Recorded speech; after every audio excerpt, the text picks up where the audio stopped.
Bismillahirrahmanirrahim. Assalamualaikum warahmatullahi wabarakatuh. Saudara-saudariku, bersyukur dan kita memuji Allah Subhanahu wa Ta'ala atas segala nikmat yang Allah limpahkan kepada kita selama berkehidupan sampai dengan detik ini. Semoga kita semua diberikan kemampuan terbaik untuk mensyukuri segala nikmat dimaksud dengan menjadikan seluruh aktivitas kita sebagai amal saleh yang kita niatkan untuk beribadah kepada Allah Subhanahu wa Ta'ala. Semoga sampai detik ini kita diberi kemampuan untuk meningkatkan takwa dan merealisasikan nilai-nilai keimanan yang telah Allah lekatkan pada diri kita dengan mewujudkan segala bentuk perilaku mulia dalam berkehidupan. Semoga hamba Allah yang belum beriman sampai detik ini diberikan kemampuan untuk bersyahadat, diberikan kekuatan agar mau mendekat kepada Allah sebelum ia wafat, dan kembali insya Allah seluruh hamba-hamba Allah dalam keadaan husnul khatimah. Semoga para pelaku maksiat diberikan kemampuan untuk bertobat dan menjadikan sisa kehidupan yang telah diberikan kesempatan oleh Allah untuk meniti nilai-nilai kebaikan di muka bumi ini lebih baik dari apa yang sebelumnya telah dilalui. Teman-teman, untuk itu mari kita kembali mengkaji panduan kehidupan yang telah Allah wahyukan kepada Rasulullah SAW, dan Rasulullah telah mengajarkan kepada kita yang seluruh pengajaran itu terdokumentasikan dengan baik di dalam Al-Quran sebagai sumber referensi utama dari wahyu yang bersumber dari Allah Subhanahu wa Ta'ala. Ajaran-ajaran beliau yang dikodifikasikan, dituliskan, dikumpulkan oleh para ulama kita dalam kitab-kitab hadis, kitab-kitab sunnah dengan segala ragamnya, dan bahkan diajarkan setelah dicontohkan sehingga tidak ada celah bagi kita untuk mengelak dan berlari dari panduan yang dimaksudkan. Alhamdulillah, saat ini kita kembali akan meneruskan kajian kita di Aqsa Al-Quran Sunnah Solution. Saat ini kita akan masuki ayat ke-28 di surah Al-Baqarah. Sebelum masuk ke ayat ini, kita berkenan tentunya untuk mendoakan kita semua, dan kita khususkan doa di malam hari ini memasuki 19 Rajab 1444 Hijrah, terkhusus untuk saudara-saudari kita di wilayah Turki, juga sebagian Syria dan sekitarannya yang diuji dengan gempa bumi yang telah kita ketahui bersama. Tentu kita bermohon pada Allah Subhanahu wa Ta'ala, semoga seluruh hamba-hamba Allah yang diuji dan telah kembali kepada Allah sesuai dengan ajalnya, Allah terima nilai-nilai kebaikan mereka dan semoga menjadi bagian dari syahid akhirat. Kemudian juga kita bermohon pada Allah semoga keluarga besar yang diuji dengan musibah dan berkehidupan sampai saat ini diberikan kekuatan agar mampu menghadapi segala ikhtiar terbaik dan optimal dalam bertawakal pada Allah Subhanahu wa Ta'ala. Pemerintahan setempat diberikan kemampuan dan kekuatan untuk bersinergi dengan siapapun guna memudahkan proses evakuasi, proses pengembalian infrastruktur dan lain sebagainya, sehingga semua menjadi nilai-nilai kebaikan bersama yang dapat diteladani. Dan kita tarik itu semua juga dalam level kehidupan kita dalam konteks berbangsa, bernegara. Tidak harus menunggu musibah untuk kita semua tergerak menjalin kerjasama, sinergi, kompak, bersatu dalam kebaikan. Mari kita terapkan nilai-nilai kebaikan universal dalam Islam untuk saling tolong-menolong, saling membantu, minimal setidaknya mendoakan dan menunjukkan pada jalan-jalan kebaikan. Bismillahirrahmanirrahim. Memasuki ayat yang ke-28 di surah Al-Baqarah, surah kedua, Allah Subhanahu wa Ta'ala berfirman, A'udzu billahi minasyaitonir rajim. Bismillahirrahmanirrahim. Kaifa takfuruna billahi wa kuntum amwatan fa ahyaakum thumma yumitukum thumma yuhyikum thumma ilaihi turja'un. Di pertemuan sebelumnya kita telah mengkaji tentang orang-orang yang disinyalir oleh Al-Quran, bahkan diklasifikasikan pada golongan yang merugi. baik di 3 golongan utama secara garis besar dengan karakter-karakternya. Alladzina yanquduna ahdallahi min ba'di mitsaqih, yaitu orang-orang yang melanggar komitmen dengan Allah Subhanahu wa taala, baik itu komitmen dalam segi akidah, mengesahkan, mengimani Allah sebagai satu-satunya Tuhan yang layak disembah, komitmen juga mengaktualisasikan iman dalam wujud amal saleh. Kemudian yang kedua, dan ini cukup menarik ketika Allah Subhanahu wa taala mengawali dengan komitmen terhadap Allah, hablum minallah. Kemudian yang kedua itu terkait dengan hablum minal makhlukat, dengan makhluk, khususnya dengan manusia, hewan, tumbuhan, lingkungan.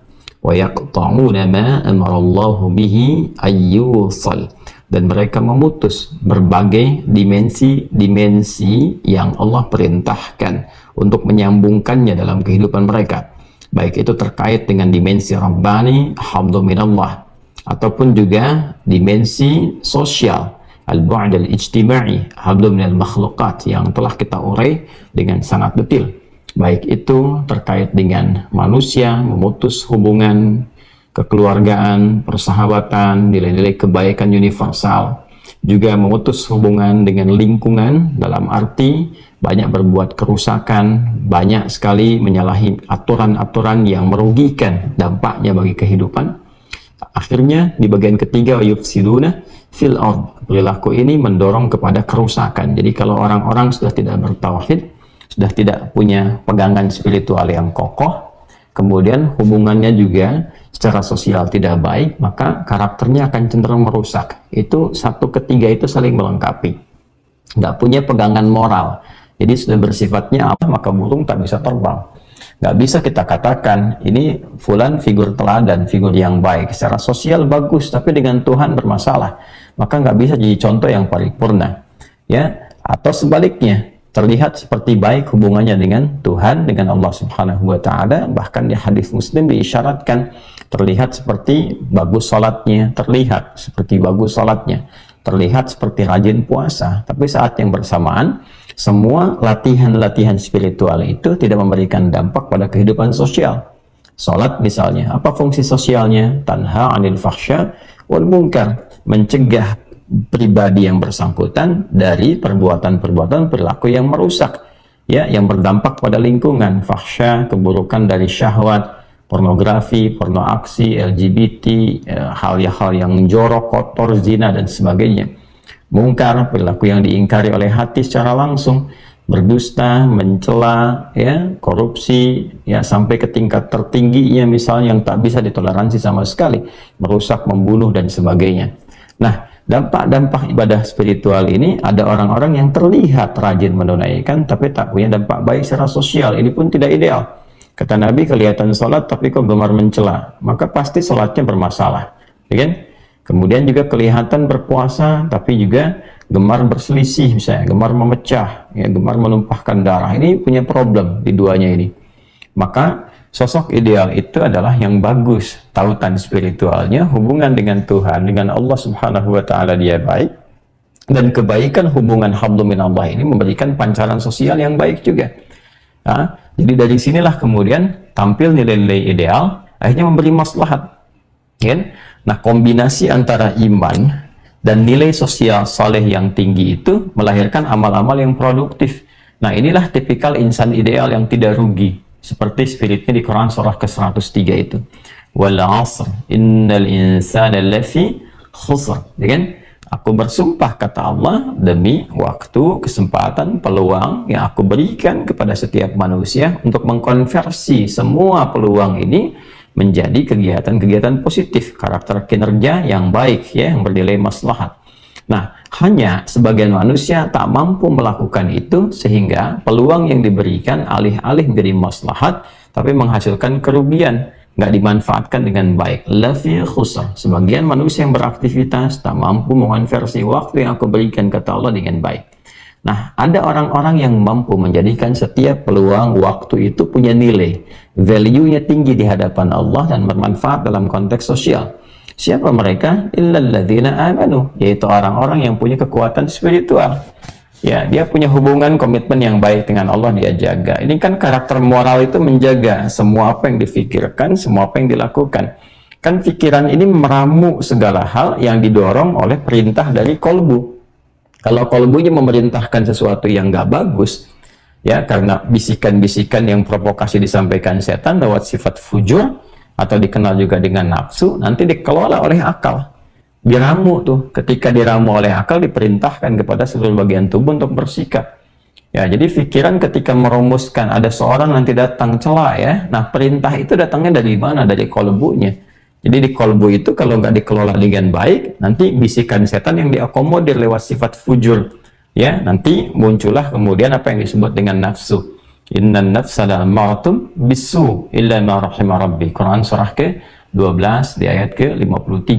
Ya, fujurnya dari Quran surah ke-91, kita nanti akan masuk ke situ ya, insyaallah pada waktunya di ayat ke-7 sampai 10. Wa nafsin wa ma sawwaha fa'alhamaha fujuraha ya wa taqwaha. Nah, sebaliknya kalau iman itu bisa kita kuatkan, sinyalnya dihidupkan, nanti iman mendorong sifat takwa. Iman itu ketika dikuatkan dalam jiwa, membuka sinyal takwa. Jadi kalau kita punya handphone ibaratnya, kita on kan itu kan, nah begitu di on kan hidup tuh, dia kan mencari sinyal kan. Nah itu ketika kita on kan iman itu, nanti dia memberikan sinyal kepada takwa. Nah takwa ini adalah akumulasi sifat-sifat kebaikan yang dibawa dari pancaran roh, sedangkan roh bersumber dari Allah Subhanahu wa Ta'ala. Ini kita agak tinggi ngajinya ya. Ya, jadi Allah meniupkan roh gitu kan, wa nafakhtu fihi min ruhi, Quran surah ke-15 Al-Hijr ayat 28 sampai 29. Wa idh qala rabbuka lil malaikati inni khaliqun bashara min salsalin min hama'in masnun fa idza sawaituhu wa nafakhtu fihi min ruhi. Ketika ditiupkan roh, karena sumbernya dari Allah, roh itu, Quran surah ke-17 ayat 85. Wa yas'alunaka 'anir ruh qulir ruhu min amri Rabbi. Karena bersumber dari Allah Subhanahu wa Ta'ala, maka dipancarkan semua yang bersumber dari Allah membawa akumulasi sifat kebaikan. Nah, akumulasinya itu disebut dengan takwa. Dialah karakter moral yang paling inti.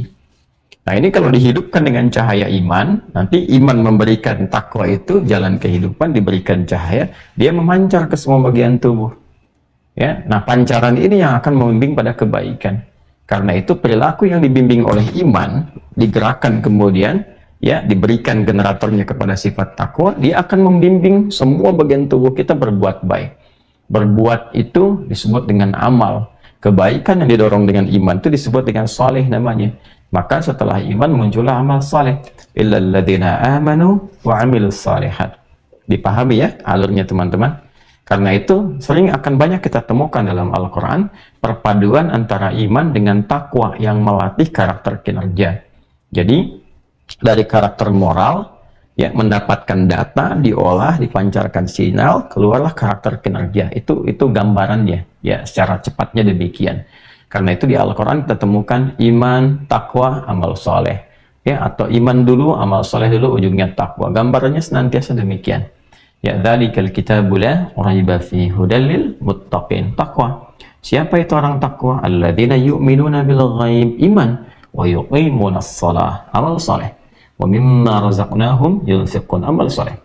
Nanti bentar lagi kita mau puasa Ramadan, dibuka dengan iman dulu kan. Ya ayyuhalladzina amanu, amal solehnya apa? Kutiba alaikumusiyam kama kutiba alal ladzina min qablikum, takwanya di ujungnya, la'allakum tattaqun. Jadi perpaduan antara iman kan kemudian dengan takwa melahirkan amal soleh. Selalu hablum minallah, hablum minal makhlukat. Saya tidak katakan hablum minan nas ya, karena tidak salah, bukan, cuma kurang komprehensif saja, kurang meluas. Jadi kalau hablum minan nas itu hubungan dengan manusia saja, sedangkan interaksi kita di bumi ini tidak hanya dengan manusia ya, dengan hewan, dengan tumbuhan, dengan lingkungan. Maka kita sebut dengan hablum minal makhlukat ya, hubungan dengan makhluk sekitaran kita, ekosistem kehidupan yang ada di muka bumi ini pada khususnya. Baik, kemudian kita kembalikan teman-teman sekalian, jika karakter moralnya bermasalah, imannya punya persoalan, saat yang bersamaan hubungannya dengan lingkungan juga tidak baik, maka cenderung merusak. Wa yufsiduna fil ard. Maka semua yang dilakukan cenderung mengarahkan pada kerugian, hal yang tidak positif. Ya ulaika humul khasirun, maka orang-orang ini merugi, dan yang dilakukan semuanya berpotensi menghadirkan kerugian. Jadi kalau orang sudah rusak moralnya itu, ya, kemudian dampaknya ke lingkungan gak bagus, pasti merugikan. Kosnya sangat tinggi sekali, ya, baik kepada kesehatan juga akan merugikan. Orang nggak punya karakter moral nih, terus perilakunya buruk, ya, lalu dia akan membuat apa saja yang kira-kira mendatangkan untuk memenuhi kebutuhan nafsu. Nafsu itu bisa duniawi, bisa materi. Ya, sekarang orang demi uang bikin apa saja, nggak peduli merusak atau tidak, nggak peduli bahkan ya mengancam nyawa atau tidak. Ya, bikin obat-obatan, yang penting dapat keuntungan yang tinggi. Orang cakap sekarang dapat cuan yang banyak, dia tak peduli ada orang menderita, mungkin orang meninggal, orang wafat, ya kan? Dia berbisnis, yang penting dia dapat keuntungan, tak peduli produk yang dipasarkan itu punya nilai atau tidak, atau bahkan mungkin membahayakan, kualitasnya nggak bagus, ya, meresahkan dan sebagainya.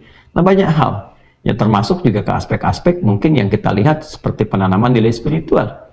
Ya, ini juga jadi catatan. Ustadz-ustadz ceramah, ya, harus juga bisa dilihat, harus dipersiapkan dengan baik. Itu kan, ceramah harus bisa memberikan manfaat. Jangan sampai datang nggak peduli. Yang penting nyampaikan sesuatu, ukurannya dunia, itu sudah bertentangan dengan nilai-nilai moral. Ya, ya ayyuhal mudaththir qum fa'anzir wa rabbaka fakabbir wa thiyabaka fatahhir wa rujza fahjur wa la tamnun tastakthir. Ya. Ini kaidah-kaidah dasar di surah Al-Mudaththir itu. Hei orang yang telah berselimut pengetahuan, sebelum mengajar tuh belajar dulu. Belajar yang benar. Jangan sampai datang ke tempat orang mengajar, ya kan, tak menguasai materi, yang penting kelihatan orang bicara 1-2 pulang. Itu nggak disukai dalam Al-Quran. Ya, qum fa'anzir, kalau sudah punya ilmu sesuai dengan materi yang akan disampaikan. Orang butuh tafsir, belajar tafsir. Orang butuh hadis, belajar hadis. Dan sampaikan kalau belum punya kemampuan. Diundang ngajar hadis, nggak punya kepakaran di bidangnya, sampaikan saya bukan di bidangnya, referensikan orang lain untuk mengajar, itu lebih baik. Ya, wa rabbaka fakabbir, niatkan untuk mendekatkan orang-orang kepada Allah, itu niat dari awal tuh, ya, supaya Allah meridai, supaya dibukakan cahaya rahmat, pintunya dibukakan keilmuannya, cahaya ditanamkan dan menyentuh kepada jiwa. Wa thiyabaka fatahhir, kemudian juga hadirkan penampilan yang terbaik supaya orang juga nyaman ketika kita datang untuk mengajar. Bayangkan kalau saya datang mengajar menggunakan singlet, ya, kemudian pecinya berantakan, kusut tak karuan, orang mungkin juga tidak akan nyaman untuk melihat apalagi mendengarkan ajaran, sekalipun mungkin apa yang disampaikan berkualitas, tapi juga ada kesesuaian antara penampilan. Ya, warujza fahjur, ya, kemudian belajar retorika, jauhkan kata-kata yang tidak bermanfaat, yang tidak jelas, yang tidak bermakna, apalagi dengan caci maki, hal-hal yang kasar dan sebagainya. Ya, hadirkan nilai-nilai kebaikan yang orang bisa mengambil hikmah dari situ. Wala tamnu, ya, tastakfir, dan jangan engkau punya motivasi mengajar itu untuk mendapatkan hal-hal yang sifatnya ya urusan duniawi, ya, mendapatkan sesuatu yang lebih banyak. Ini padahal sedikit sebetulnya. Ini bahasa yang indah sekali Quran tuh, ya. Jadi Quran memberikan satu gambaran psikologi. Ada orang-orang yang kalau mengajar itu hitungannya amplop, jadi hitung gitu. Ya, bahasa kitanya amplop gitu kan. Wah, ini kalau di sini besar, sini kecil, sehingga prioritaskan yang ini dibandingkan dengan yang ini. Ya, padahal boleh jadi orang-orang yang berharap itu sudah luar biasa, menyusun segala hal, menyiapkan segalanya, kadang-kadang menjual ini dan itu hanya untuk mendengar. Tiba-tiba datang hanya 5-10 menit, dia pergi begitu saja, ya kan? Dia mengejar yang lainnya, atau dia tinggalkan hanya untuk mengejar ya sesuatu yang nilai-nilai besar, itu rendah di sisi Allah Subhanahu wa taala. Ini gambaran, ini contoh. Jadi karakter moral itu memberikan dorongan yang kuat pada karakter kinerja. Itu gambarannya. Nah, teman-teman sekalian, orang-orang yang punya perilaku 3 hal tadi, hubungan dengan Allah nggak bagus, secara sosial juga tidak baik, lalu sifatnya cenderung merusak, itu lalu kemudian oleh Al-Quran secara satir diberikan satu pengingat yang kuat, tegas, ya, tapi dalam saat yang bersamaan juga ada kecaman yang sangat kuat sekali, ya. Maka Allah sampaikan di ayat ke-28, kaifa takfuruna billah. Hei, perilaku engkau yang menyimpang ini, itu bagian dari pengingkaran atas komitmen yang telah engkau bangun dengan Allah dan aturan-aturan yang telah engkau tetapkan, yang dengan itu engkau berkehidupan, ya kan? Nah, jadi perjanjian para manusia dengan Allah ketika akan memulai tahap kehidupannya itu kan berkomitmen, mengesahkan Allah, siap berbuat kebaikan, dan menjadikan segala aktivitas itu dalam kerangka ibadah. Maka yang diberikan panduan oleh Allah, dituntun lewat Rasulullah. Itu kan jelas di Quran surah ke-7 Al-A'raf di ayat ke-172. Wa idh akhadha rabbuka min bani adama min zuhurihim dzurriyyatahum wa ashhadahum ala anfusihim alastu bi rabbikum qalu bala syahidna. Kalimat bala syahidna seringkali kita bahas ini dalam beberapa topik pembahasan termasuk dalam bab akidah. Bala syahidna ini komitmen tertinggi yang nanti akan setiap waktu bahkan 5 kali dalam sehari dikuatkan terus komitmen ini dalam sholat yang kita kenal dengan syahadatain, itu kan ya, asyhadu an la ilaha illallah wa asyhadu anna Muhammadar Rasulullah. Ini komitmen. Apa komitmennya? Alastu bi rabbikum, untuk menjadikan Allah Subhanahu wa taala ya kan sebagai Rabb. Nah, ini sifat rububiyah yang disampaikan ya. Dan di sini tergantung juga pada tingkat pemahaman kita untuk belajar dengan baik sehingga bisa memahami ini dengan pemahaman yang komprehensif. Rububiyah itu mencakup bukan hanya aspek ketuhanan, tapi juga perawatan, pemeliharaan, pemenuhan kebutuhan. Jadi ketika Allah mengatakan saya Rabbu, bukan sekedar di situ ada komitmen untuk menuhankan Allah satu-satunya sebagai Tuhan yang kita sembah, tapi saat yang bersamaan juga ada feedbacknya dari semua komitmen itu bahwa Allah akan merawat kita. Ya, seperti Allah merawat alam. Makanya disebut Rabbul Alamin. Sifat rububiyah ini menghasilkan satu nama indah disebut dengan Rabb. Ya. Alhamdulillahi Rabbil Alamin, yang merawat, memberikan kebutuhan, menyehatkan, menyembuhkan, memaafkan kalau salah, mengampuni kalau berbuat dosa, dan turunan-turunan yang lainnya, ya kan? Nah, inilah yang menjadikan kita seringkali kalau bermohon menggunakan kata Rabb. Ya Rabbighfirli wa liwalidayya warhamhuma kama rabbayani shaghira. Rabbana atina fid dunya hasanah wa fil akhirati hasanah wa qina adzabannar. Dan bagian-bagian lain yang terkait dengan turunan sifat-sifat manusia yang mungkin ya kan memintakan perlindungan atau berbuat hal-hal yang berpotensi menjadikan diri kita secara fitrah memanggil nama ini, termasuk saat berbuat salah. Rabbana zalamna anfusana wa illam taghfir lana wa tarhamna lanakunanna minal khasirin. Rabbana la tu'akhidna in nasina aw akhtana, dan seterusnya ayat. Ini gambarannya. Nah, ini teman-teman sekalian, dari komitmen yang sudah ada ini, ya kan, kemudian diturunkan dalam bentuk syahadat dan dikuatkan tiap hari setidaknya 5 kali tuh dalam sholat tuh, untuk bisa kalimat ini diimplementasikan dalam semua aspek kehidupan kita, perilaku kita. Nah, ketika komitmen ini, kalimat ini diwujudkan dalam bentuk perilaku, ya, maka itu yang disebut dengan ibadah namanya. Ibadah, bukti penghambaan kita kepada Allah. Dan konsekuensi dari sebuah komitmen itu kan adanya perilaku yang menunjukkan kita punya komitmen. Apa komitmennya? Diwujudkan dalam bentuk perilaku. Saya mencintai keluarga. Apa wujud komitmen cinta itu?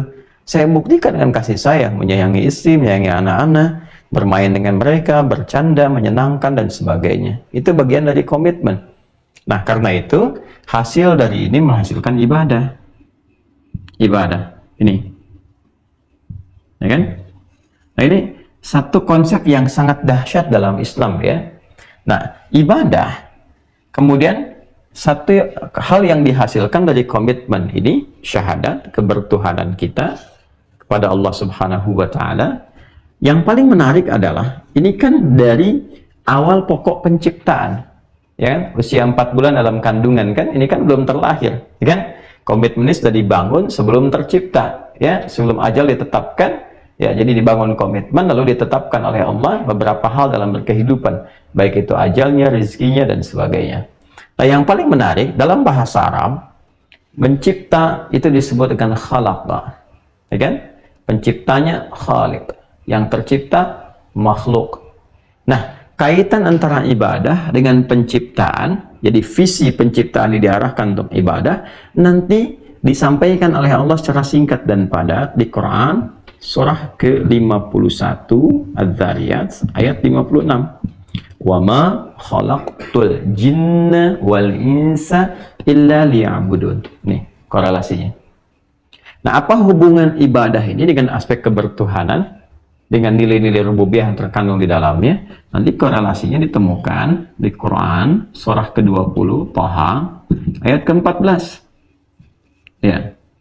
Innani anallahu, Allah, la ilaha illa ana, nggak ada Tuhan selain aku yang layak dipertuhankan, fa'budni, maka buktikan komitmen kebertuhanan engkau itu dengan beribadah kepadaku. Ini di Islam itu Masya Allah semuanya jelas, teratur, terukur dengan sempurna, nggak ada celah bagi kita untuk bisa menyoal atau bahkan mengelak gitu ya, karena saking sempurnanya yang ngaturkan Allah itu. Nah, nanti dari titik ini pun ketika kita bertanya lagi bagaimana caranya beribadah, bagaimana caranya beriman dengan baik, menjaga komitmen ini, itu diterangkan kembali nanti ya. Dengan apa? Satu, diberikan satu panduan yang disebut dengan Al-Quran, kan?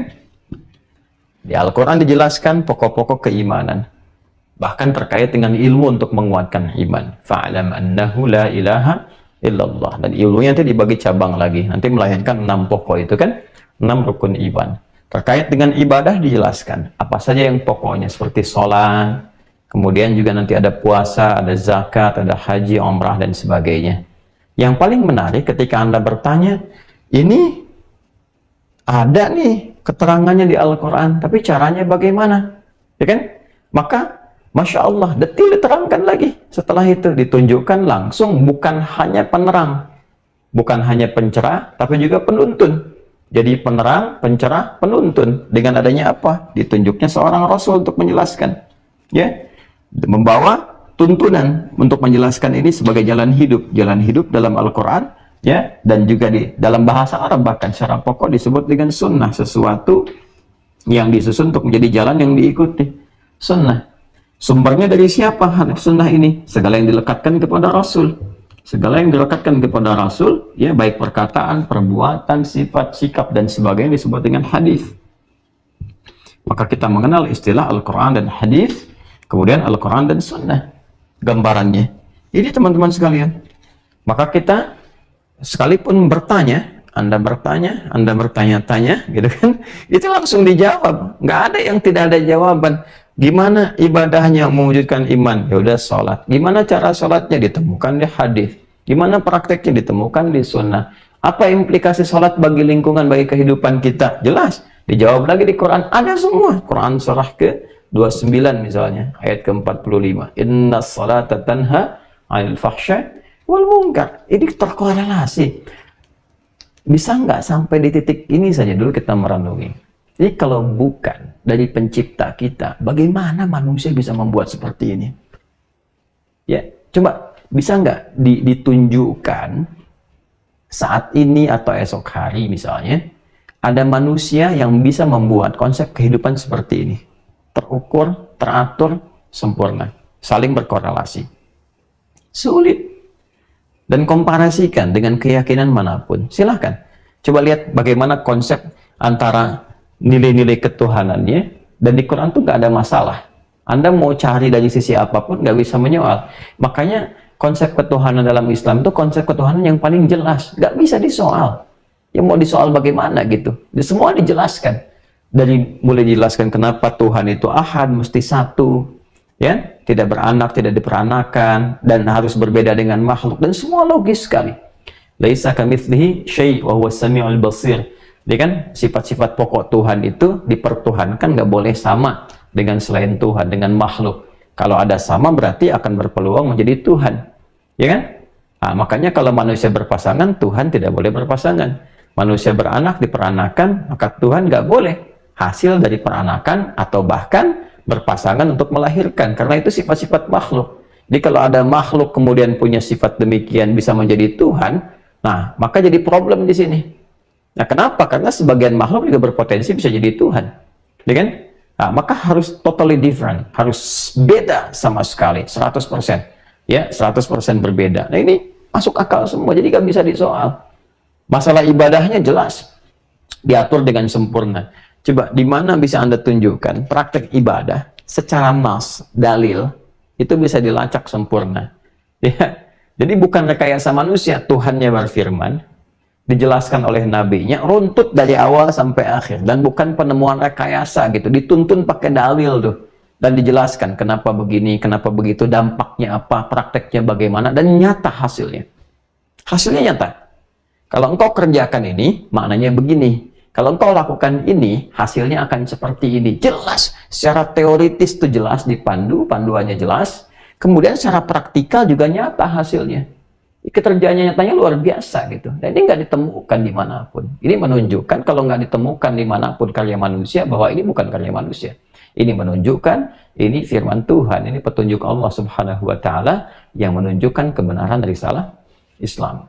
Nah, ini penjelasan ini seharusnya menjadikan manusia yang berakal. Sekali lagi, manusia yang berakal, kan anugerah terbesar dari manusia itu setelah imannya kan akalnya. Ya. Dengan akal ini berpotensi dia bisa meramu dan menerima berbagai data, data diolah jadi informasi, informasi diolah jadi knowledge, jadi pengetahuan. Nah, ilmu ini yang bisa menguatkan iman. Jadi rangkaian atau struktur berpikir manusia itu sangat luar biasa yang tidak ditemukan di makhluk lain, terlebih hewan misalnya.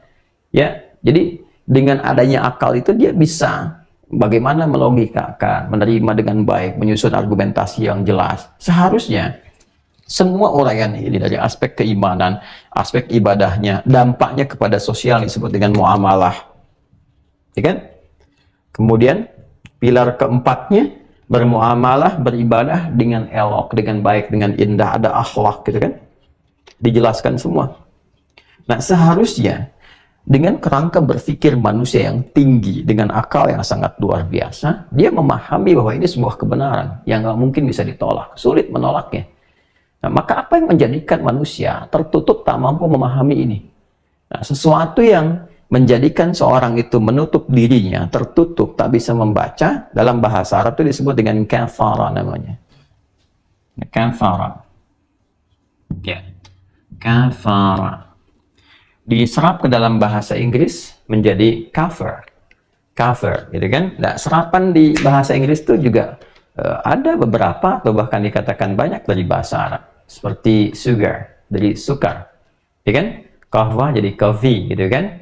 Nah, kemudian ini cover itu cover itu kan penutup dari luar, ya. Ketika ditutup, isinya nggak bisa kebuka, ya kan? Nah, seseorang yang menutup dirinya sehingga belum terbuka ini semua untuk difikirkan, direnungkan. Dia punya potensi akal, ya, tapi dia nggak mau kemudian mengkaji. Lahum qulubun la yafqahuna biha. Diberikan penglihatan ya, orang sholat, dia nggak mau riset kenapa dia sholat ya. Lahum a'yunun la yubsiruna biha. Diperdengarkan azan Quran supaya dia mendengar. Kan banyak orang dengar azan pengen tahu, tiba-tiba dia dapat hidayah kan, masuk Islam. Ya, poinnya tuh bukan pada masuk Islamnya sebetulnya. Poinnya pada penggunaan akalnya untuk membuka celah hati ya, sehingga dengan ikhtiar itu dia bisa mendapatkan hidayah dari Allah. Itu poin terindahnya gitu. Ya, tapi pada prinsipnya adalah ketika seseorang menutup dirinya, ya kan, tidak menggunakan fungsi ini, lahum qulubun la yafqahuna biha, walahum a'yunun la yubsiruna biha, walahum adhanun la yasma'una biha. Nggak digunakan semua ini, maka dalam bahasa disebut dengan kafar. Kalau itu berlanjut di setiap era, generasi, ada juga yang begini ditemukan, nggak mau lihat, nggak mau dengar, nggak mau kaji, maka berubah menjadi fi'il mudhari, yakfur, jamaknya yakfuron. Kalau dijadikan orang kedua seakan dihadapkan di hadapan mata, maka menjadi takfurun. Maka muncullah ayat ke-28, kaifa takfuruna billah. Bagaimana engkau bisa menutup diri ya, sehingga ingkar atas semua keterangan yang telah Allah hadirkan kepadamu. Nah, apa yang diingkari itu, apa yang ditutup, dan bagaimana konsekuensinya, kita akan lanjutkan setelah menunaikan sholat Isya berjamaah. Sementara jeda, kita lanjutkan setelah Isya. Assalamualaikum warahmatullahi wabarakatuh. Assalamualaikum warahmatullahi wabarakatuh. Alhamdulillah, wassalatu wassalamu ala rasulillah wa ala alihi wa sahbihi wa man walah. wa ba'd. Saudara-saudariku, terhubung kembali dalam kajian Aqsa Al-Quran Sunnah Solution melalui channel Adi Hidayat Official. Semoga apa yang telah kita bahas dapat dipahami dan diberikan bimbingan oleh Allah Subhanahu wa Ta'ala agar mampu mengamalkan apa yang telah kita pelajari. Baru saja kami menunaikan sholat Isya berjamaah beserta amalan sunnah yang menyertainya waktu Indonesia bagian Barat, dan kita bersama berdoa semoga sholat yang telah kita tunaikan diterima oleh Allah Subhanahu wa Ta'ala. Pun demikian di wilayah Indonesia bagian timur tentunya sudah menunjukkan perbedaan 2 jam ya dari apa yang sekarang kita dapati. Mungkin di sana sudah jam 10, juga ada sebagian di tengah sudah jam 9, atau terhubung di wilayah di luar Indonesia bahkan dengan waktu yang berbeda, tapi semua perbedaan itu tetap menunjukkan satu ketaatan yang sama di hadapan Allah Subhanahu wa Ta'ala. Baik, kita lanjutkan teman-teman sekalian.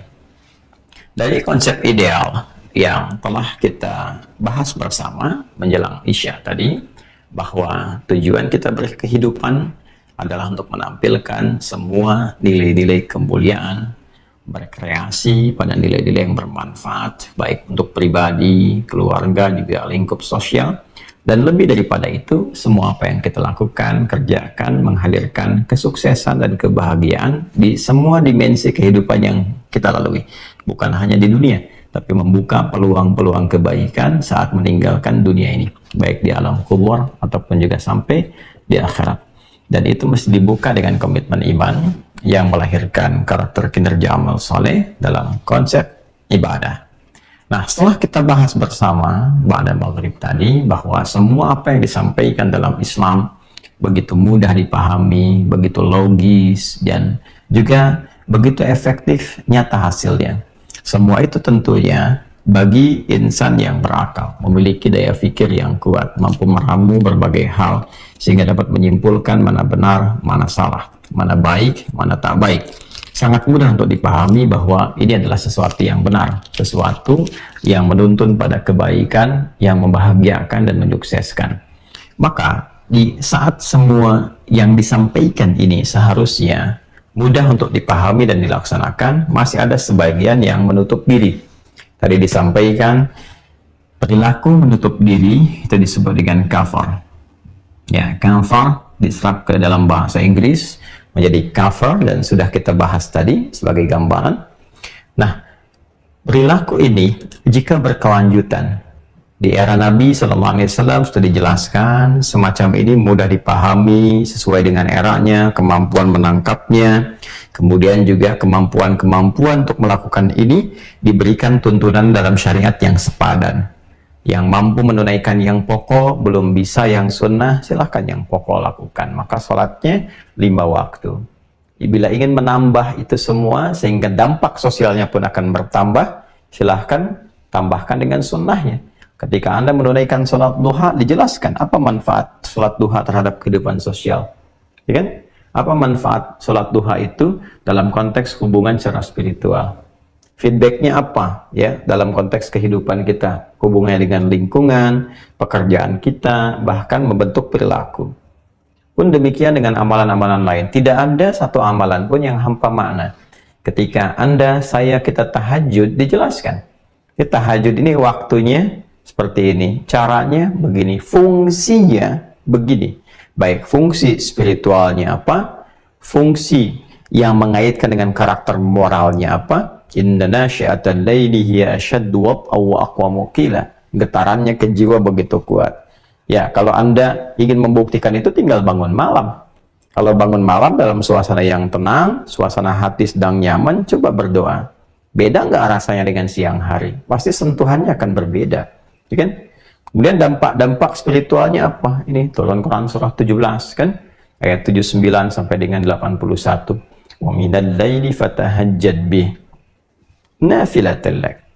Sebagian malam Anda bisa bangun, ya walaupun itu bukan amalan pokok, amalan tambahan sunnah, tapi dampaknya apa? Asa ayyab'atsaka rabbuka rabbaka rabb maqaman mahmudan. Hubunganmu yang terkoneksi dengan Allah dengan baik, bahkan meningkat tinggi itu, Ya, membuka semua ruang-ruang konektivitas itu yang memudahkan engkau untuk mendapatkan capaian-capaian yang tinggi. Maka mengantarkan engkau ke puncak yang terbaik. Karena Allah Maha menguasai segalanya. Ya, wa qur rabbi adkhilni mudkhala sidqin. Engkau punya akses yang bagus dengan Allah. Allah membuka semua akses untukmu dalam beraktivitas. Wa akhrijni mukhrajas sidqin, memberikan jalan keluar ketika engkau merasakan kesulitan. Waj'alni min ladunka sultanan nasira. Ya, dan ketika engkau mengalami satu kebuntuan, butuh pertolongan, Allah langsung menolongmu karena aksesmu kuat terhadap Allah. Ya, jadi digambarkan dengan sangat jelas. Namun tentunya sejak di era Nabi Sallallahu Alaihi Wasallam ada perilaku-perilaku menutup diri. Ya kan? Ada orang-orang yang masih menutup, belum mau menerima karena memang mungkin ada orientasi-orientasi dunia yang merasa bahwa dengan mengikuti ini, nah ada kesalahpahaman di sini. Ya, makanya saya katakan yang merasa ada kesalahpahaman. Dia menduga dengan mengikuti ini dia kehilangan dunia, dia kehilangan kedudukan, dia kehilangan pengaruh, dia kehilangan harta benda. Mereka lupa bahwa pemilik semua itu Allah. Ketika mendekat kepada Allah, semua akses dibuka. Ya, siapa yang tidak tahu Umar bin Khattab, Uthman bin Affan, Abu Bakar As-Siddiq, Ali bin Abi Thalib radhiyallahu ta'ala anhum jami'an, Abdurrahman bin Auf, Tamim Ad-Dari radhiyallahu ta'ala anhum. Ya, bukankah orang-orang itu sahabat-sahabat mulia, tokoh-tokoh terbaik, ketika mendekat dan mempelajari, mengamalkan semua tuntunan risalah ini secara kafah, secara komprehensif, apa yang terjadi? Mereka menjadi bintang, ya, dan sosok yang sangat ideal di zamannya, keteladanan yang menginspirasi, dan bertambah kedudukannya. Umar itu siapa sebelum masuk Islam? Tokoh memang betul, sosok yang kuat, tapi setelah masuk Islam, kekuatannya bukan hanya untuk menjadikan dirinya terhormat, tapi juga menjadikan dirinya sebagai inspirasi untuk dunia. Ya, naik levelnya dari lokal menjadi global, naik kedudukannya, jadi Amirul Mukminin, sosok yang terhebat di masanya, terbesar, punya kedudukan, pengaruhnya begitu luas. Kapan itu terjadi? Setelah menunaikan konsep ini. Abu Bakar As-Siddiq, ya, siapa lagi misalnya? Uthman bin Affan, sampai sekarang asetnya masih ada. Kapan itu terjadi? Setelah kembali ke sini. Dengan semua profesi yang dijalani, pilihan apapun, Anda bisa memilih sebagai ilmuwan kah? Ya kan? Ahli ibadah kah? Ya, sebagai pebisnis kah? Sebagai diplomat kah? Birokrat kah? Silahkan. Di Islam itu indahnya begini. Dan semua tersanad, bukan fiktif gitu. Orang-orang kadang ingin menemukan superhero, sampai membuat satu imajinasi, dan lahirlah tokoh-tokoh fiksi. Superman, ya kan? Yang lain-lainnya, Superboy, dan seterusnya, ya, sampai ke tokoh kartun dan sebagainya. Kita itu punya yang nyata gitu loh. Dan sanadnya bisa dilacak, sirahnya lengkap. Bukan hanya tahu orangnya, bapak ibunya pun ditampilkan sampai generasi ke atasnya. Ini keturunan si fulan, si fulan, si fulan, si fulan, sampai ke atas. Bisa diurut gitu. Ya, dan itu indah, dalam Islam itu lengkap. Anda mau cari sosok siapa? Di bidang bisnis, nih si fulan. Diplomasi, nih si fulan. Birokrasi, si fulan. Dan mereka mewarisi kurikulum, artinya ketika dipelajari, sosok perjuangan mereka itu tidak terhenti pada sosoknya. Tapi apa sih yang membuat mereka seperti itu? Keteladanan apa? Panduan apa? Kurikulum apa yang mereka pelajari, yang mereka terapkan dalam hidup, sehingga menjadi seperti itu? Itu diriset oleh generasi setelahnya. Dipraktekkan maju. Coba lihat zamannya sahabat, radhiyallahu ta'ala anhum jami'an, dengan tabi'in, rahimahumullah. Ya, dan semakin tinggi kan membentuk peradaban, semakin sukses, semakin luas. Itu sesuai eranya gitu. Ya, jadi ketika di era sahabat belum ada A, di era tabi'in dipraktekkan sesuai eranya menjadi sesuatu. Setelah itu ada peradaban baru. Ya, dari segi arsitektur semakin berkembang, ya, dari segi akses bahkan sampai ke militer juga semakin berkembang. Alutsistanya juga bertambah sesuai dengan eranya. Dan itu dari mana ditemukannya? Riset, pengetahuan melahirkan banyak produk kan. Coba lihat di masa-masa keemasan itu, riset berbagai hal segalanya, Masya Allah. Ya ini dari sini gitu. Jadi beragama itu nggak kaku, nggak terbatas pada aspek spiritual di sini saja, tidak. Ada pancaran spiritualnya ke aspek sosialnya. Di sini nanti banyak lagi menghasilkan karya-karya dan seterusnya. Dan dalam konteks apa? Ibadah. Jadi bedanya seperti itu. Ada orang-orang yang memenuhi hajat dunianya saja, membangun bangunan itu untuk, ya, arsitektur indah, bagus, ya bagus dalam konteks dunia. Tapi orang yang punya karakter moral yang kuat, ya secara keimanan ibadah, dia mendedikasikan karyanya itu untuk mendapatkan ridha Allah, itu bedanya. Itu poinnya gitu. Jadi dia jaga tuh hukum-hukum itu supaya bagus, indah, ya, enak, nyaman. Saat yang bersamaan Allah suka. Jadi dunia dapat, akhirat pun punya value dan terjamin itu. Jadi bukan cuma dunianya, dan dia aman setelah meninggalkan dunia. Itu cara berpikirnya, komprehensif. Ya. Nah, ada orang-orang yang masih menutup diri. Di era Nabi, ya kalau ini kata kerjanya, verbnya, fi'alnya, kita ingin alihkan ini, konversikan ke bentuk noun-nya. Ya. Kata bendanya, ya dalam bentuk misalnya subjek pelakunya. Isim fa'il namanya. Maka berubah dari fi'il, ya, kepada isim, dan bentuknya pelaku, subjek fa'il, ya kan? Ismul fa'il. Maka jadikan ini menjadi kafir begini, kafir.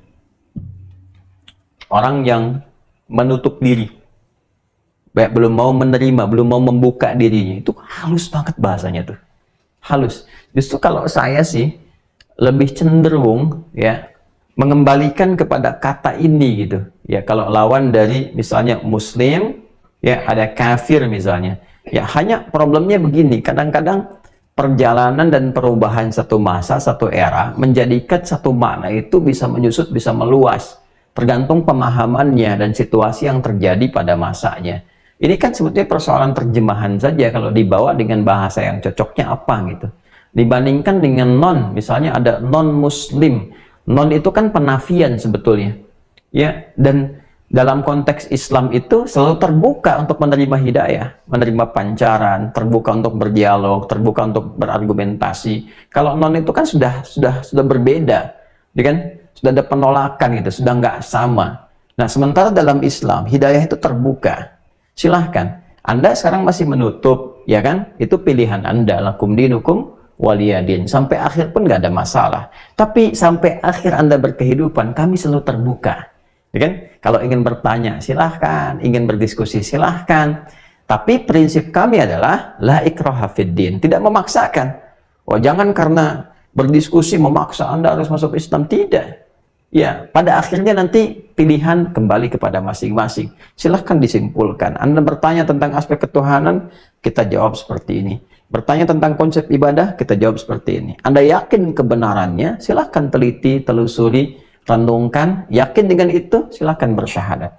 Ya, keputusan dikembalikan dan pilihan itu dipertanggungjawabkan oleh setiap personalnya. Sangat objektif gitu. Ya, coba tunjukkan di celah mana sih ada celahnya? Nggak bisa gitu. Ya, semua terbuka dan sangat toleran. Ya, karena itu kata-kata ini sebetulnya halus, lembut, dan netral sifatnya gitu. Perilaku saja yang menjadikan itu berubah. Apakah punya nilai negatif yang bernada kecaman atau tidak? Ya kan? Nah, nanti kita akan lihat, ya kan? Di sini kan konteksnya kafir, jamaknya kafirun. Turun surah Al-Kafirun itu kan jamaknya kafirun. Kafirun. Qul ya ayyuhal kafirun la a'budu ma ta'budun, ya kan? Nah, itu kan dialog yang indah. Itu kan interfaith dialog, gitu kan?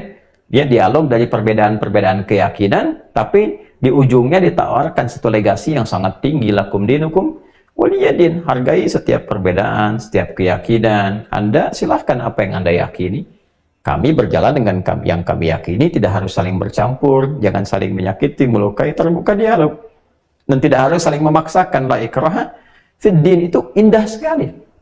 Ya, kalau ingin dialog silahkan, berargumentasi silahkan, kami menjelaskan apa yang harus dijelaskan sebagai satu kebenaran yang kami pandang. Anda terima, alhamdulillah. Tidak punya pertimbangan, masing-masing bertanggung jawab di hadapan Sang Pencipta utama, Allah Subhanahu wa Ta'ala, ya kan? Dan tiada Tuhan selainnya. Nah, ini indah sekali. Ya, indah yang disampaikan itu. Jadi teman-teman, nah ini dipengaruhi nanti oleh perilaku. Ya, jadi makanya di Islam itu ada kafir dhimni kan? Ya, kafir dhimni itu siapa? Yang mampu berkehidupan, bersosial, bertoleransi dan sebagainya. Itu dilindungi dalam Islam. Sekalipun ada negara Islam misalnya, kan? Kemudian ada di situ orang-orang yang belum berislam, misalnya di sini masuk dalam kafir dan dhimni, dia terlindungi di sini, jadi warga negara yang baik. Ya, sama konsepnya, silahkan hadir, pemerintah memfasilitasi, kemudian dia membayar jizyah. Jizyah itu adalah apa yang ia keluarkan untuk kembali sebagai layanan sosial, fasilitas sosial. Anda mendapatkan layanan, mendapatkan fasilitas, akses, diberikan kebaikan-kebaikan, dan ikut bersumbang sih lewat apa yang disebut dengan jizyah. Ya, kalau diskemakan sekarang kayak pajak yang kembali gitu ya. Tapi sifatnya adalah pelayanan. Ya, bukan mengambil untuk memberikan beban. Jadi lebih kepada upeti, dan itu bukan seperti itu. Ya, gambarannya adalah diterima, sedangkan Anda mendapatkan fasilitas yang sesuai dengan kebutuhan Anda. Sedangkan akses-akses yang nggak bisa diakses seperti orang-orang yang beriman dan sebagainya, ya ke ibadah, ke yang lain dan sebagainya, ya itu terbatas pada apa yang telah diyakini. Ya, seperti ke masjid misalnya untuk mendapatkan pelayanan-pelayanan peribadatan sesuai dengan keyakinan dan seterusnya. Nah, ini gambarannya. Nah, adapun orang-orang yang merusak itu yang dikecam. Ya, yang mendolimi, yang membunuh, yang memprovokasi dan sebagainya. Jadi kalau kita kaji ayat-ayat tentang kafar dan turunannya dalam Al-Quran, kita akan temukan kapan menjadi kecaman, ya, kapan ada nilai-nilai toleransi, kapan ada nilai-nilai keberagaman dan sebagainya, tercover oleh semua ya makna ini. Jadi di sini mungkin penting untuk diriset dan dikembangkan. Nah, kalau kata kerjanya kemudian berkelanjutan, bukan hanya di satu era saja, tapi juga era berikutnya, generasi berikutnya, maka berubah jadi fi'il mudhari yakfur. Kalau ini dihadirkan untuk menegaskan ke bentuk kedua, dari yang nggak ada dikedepankan untuk menunjukkan sesuatu yang sangat ketat ya, sesuatu yang tegas ya. Kenapa sih kamu begitu gitu kan? Kenapa sih kamu ingkar? Kenapa menutup diri? Maka jadikan bentuk kata kedua menjadi takfur, dari yakfur jadi takfur. Ya. Jamaknya takfurun. Nah. Beda kan? Contoh begini. Kalau kata kerja ketiga, orangnya di belakang tuh, nggak ada kan? Ya kan? Dia gitu. Ya kan? Kata gantinya dia. Artinya dibicarakan nih. Kan? Tapi kalau bicara di depannya secara langsung, rasanya lain kan? Dia itu kok ingkar ya? Tapi kalau dihadirkan di depan, kenapa sih kamu mesti ingkar? Rasanya beda. Nah, Allah menempatkan kalimat ini setelah menjelaskan semua bentuk ajaran, bimbingan, dan kasih sayang. Kenapa aku perintahkan begini? Untuk kebaikan kamu seperti ini. Kenapa kamu ibadah? Untuk kebahagiaan kamu begini. Kamu sholat, hayya alal falah, supaya engkau sukses, kau bahagia. Kamu zakat, ya supaya apa? Supaya ada perhatian lingkunganmu kepadamu, ada kepedulian. Bukankah engkau tidak tampil sendirian di lingkungan hidup ini? Kalau kamu ada apa-apa, mereka yang tergerak. Dan aku yang menggerakkan mereka untuk bisa hadir di sekitaranmu. Dan seterusnya. Ya kan? Setelah dijelaskan semua ini dengan Rahman dan Rahimnya, semua hal yang menjadi panduan kehidupan demi kebahagiaan hambanya, tapi masih ada yang ingkar. Dan di sini konteksnya negatif. Dari perilaku yang salah, yang negatif. Ingat ya? Baik, maka dihadirkanlah suasana itu dalam bentuk yang kedua, seakan-akan Allah menghadirkan hambanya di hadapannya. Nah, makanya kalau kita kembalikan ke ayat 27, hati-hati ya, karena ada 3 sifat ya, pelanggaran komitmen, pemutusan hubungan, sifat perusak. Awas, dan kata kafar ini, kalau disebutkan kafar, ingat, kata kerjanya, itu bisa mencakup perilaku yang menyimpang, bukan hanya nanti menyasar satu keyakinan. Ya, misalnya kalau keyakinan jelas nih, keimanan aspeknya.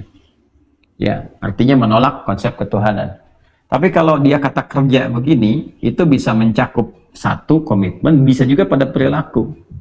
Artinya ada orang yang mengaku beriman, berislam, tapi perilakunya menyimpang. Ya, seakan-akan seperti tidak ada cahaya iman dalam dirinya. Contohnya yang pernah saya bahas di pertemuan yang lalu sekali. Ada orang mengatakan muslim tapi nggak sholat. Kan? Ada orang diberikan ujian harta benda supaya beribadah, dia malah nggak mau zakat. Maka kalimatnya menggunakan kata kafar dengan turunannya. Contoh Quran surah 14 kan? Surah Ibrahim alaihissalam ayat yang ke-7. Wa idh ta'adzana rabbukum la'in syakartum la'azidannakum wa la'in kafartum.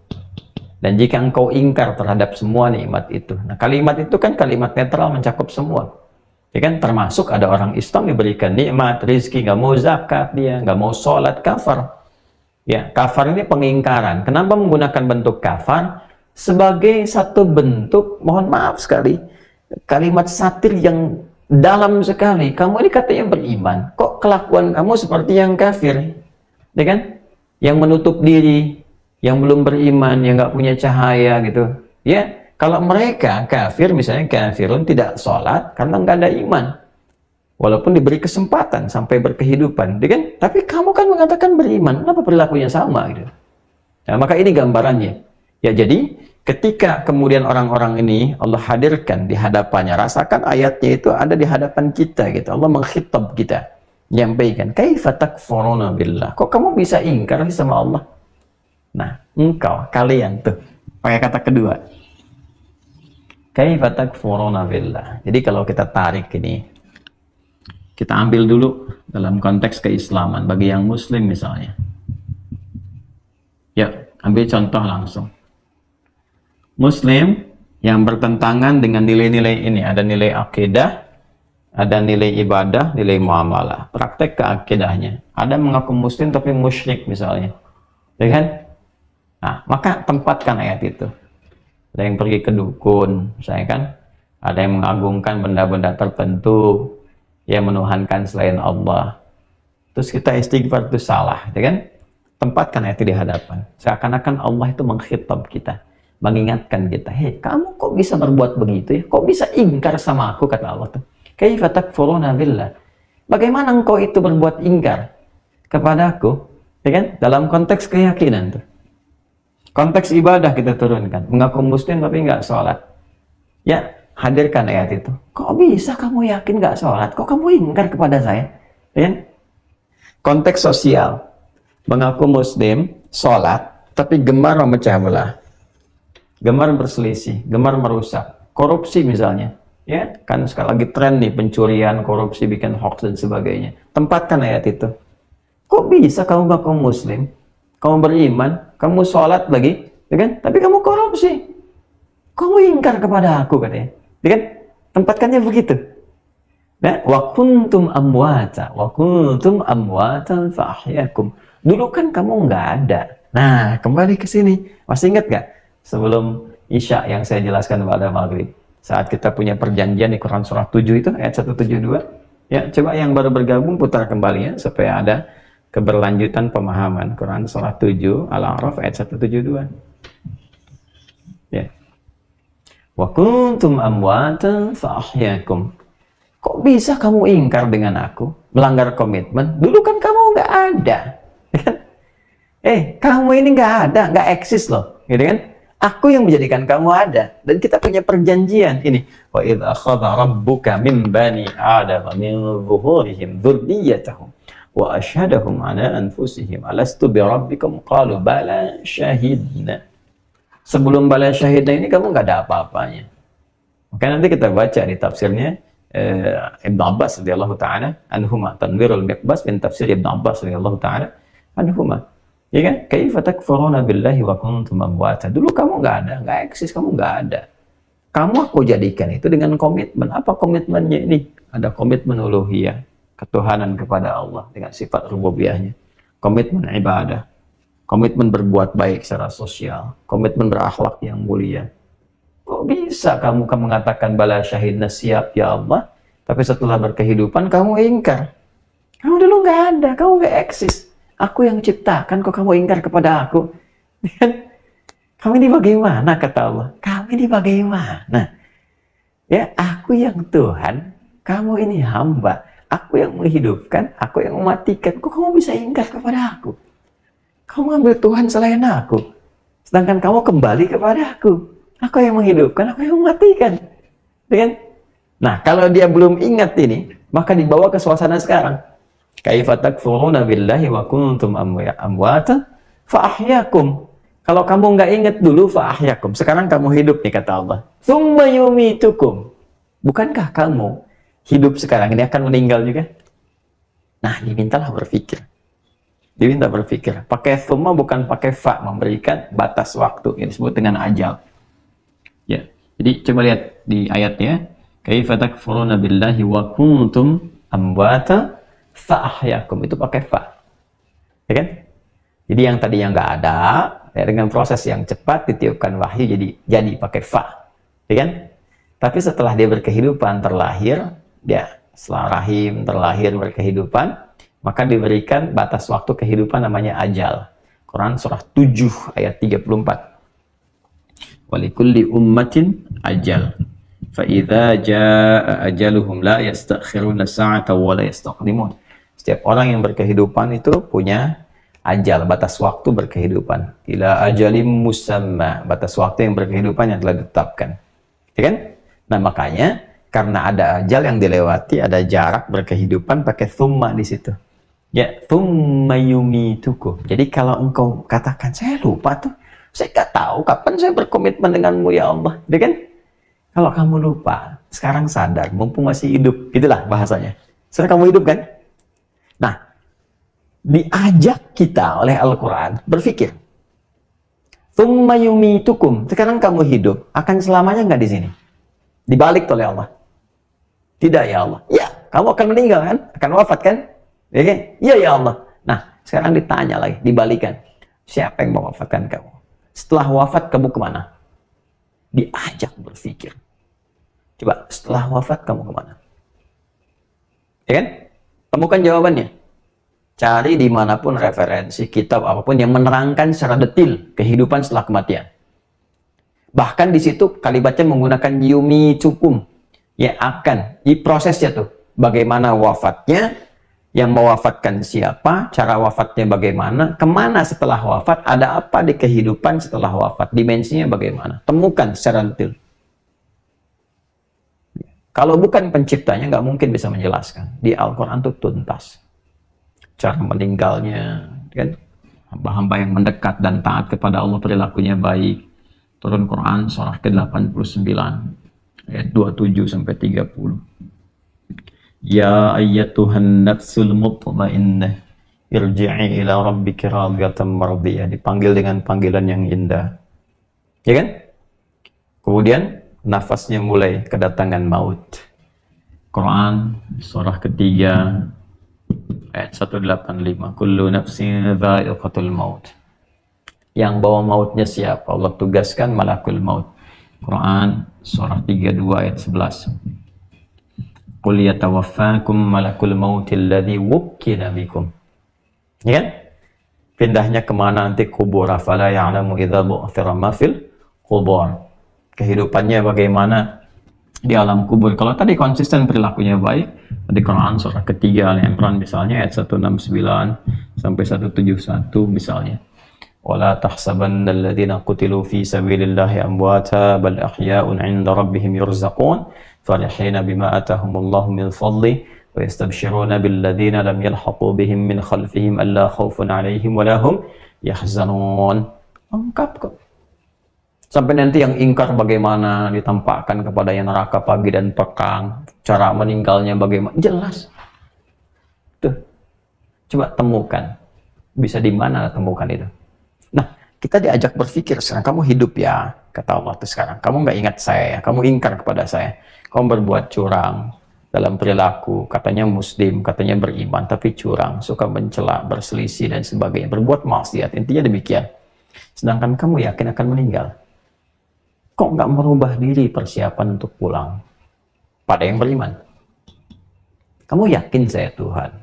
Kamu sudah tahu saya Tuhan, kamu akan kembali kepada saya. Dan kamu tahu kalau kembali itu mesti bawa bekal baik. Karena pilihannya cuma surga dengan neraka. Kalau kamu sekarang merasa bekalnya kurang, kenapa engkau nggak perbaiki? Sehingga sisa waktumu lebih baik dari sebelumnya.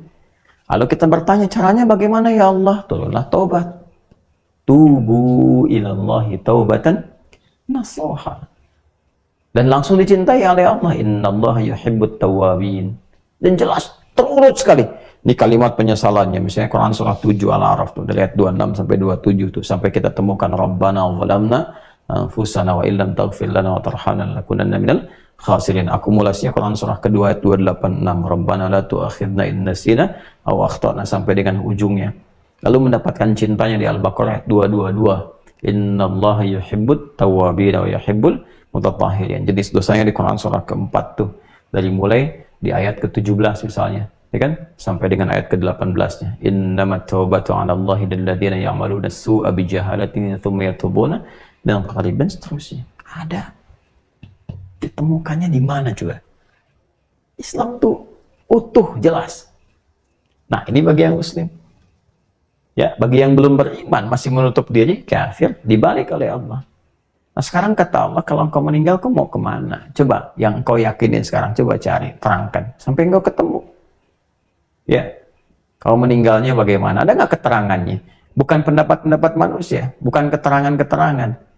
Ditantang oleh Allah, ditanya, yang informasinya kembali ke Tuhan yang kau yakini, yang kau pertuhankan itu. Coba cari, detil, betul gak?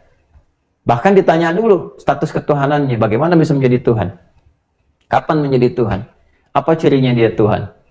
Lalu dikomparasikan sampai kita yakin betul gitu. Jadi Islam itu menelisik sampai ke tingkat keyakinan tertinggi.